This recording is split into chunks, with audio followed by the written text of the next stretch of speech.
আসসালামু আলাইকুম ভিউয়ার্স, আশা করি সবাই ভালো আছেন। আজকে আবার আপনাদের মাঝে আরেকটি নতুন ভিডিও নিয়ে হাজির হয়েছি। আজকে কথা বলবো গাড়ির ব্যাটারি নিয়ে। এটি হচ্ছে টাটা 407 গাড়ির ব্যাটারি।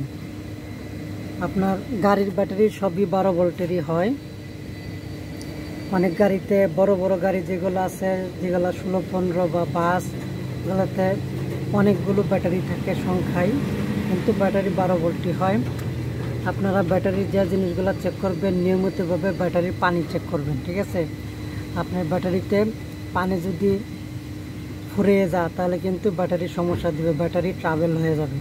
তাই অন্তত 20-15 দিন পর পর হলেও এই ব্যাটারির মুখাগুলি খুলে ব্যাটারির পানিগুলো চেক দিবেন। আর আরেকটা জিনিস হচ্ছে, আপনার এই ব্যাটারির টার্মিনাল, এগুলোকে টার্মিনাল বলা হয়। দুইটা কন্টাক্টের এই যে ব্যাটারি লাইনগুলো, যে এগুলোকে টার্মিনাল বলা হয়। অনেক সময় এই টার্মিনালের ভিতরে কার্বন জমে, সাদা সাদা ময়লা কার্বন জমে, সেগুলো কার্বন মাঝে মাঝে পরিষ্কার করবেন। আপনি এই কার্বনগুলোর জন্য আপনার কন্টাক্টের সমস্যা হয়, এই কার্বনগুলো পরিষ্কার করার লাগে গরম পানি দেওয়া লাগে। গরম পানি দিলে কার্বনগুলো চলে যায়।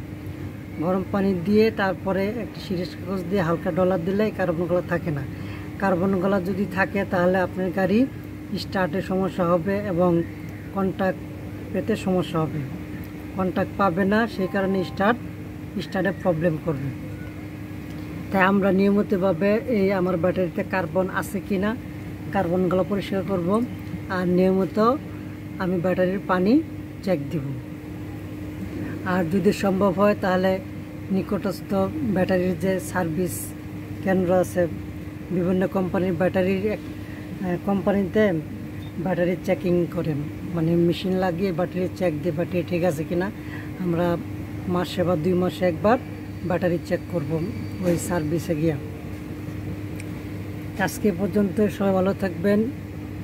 সামনে অন্য বিষয় নিয়ে ভিডিও নিয়ে আসার চেষ্টা করব। আসসালামু আলাইকুম।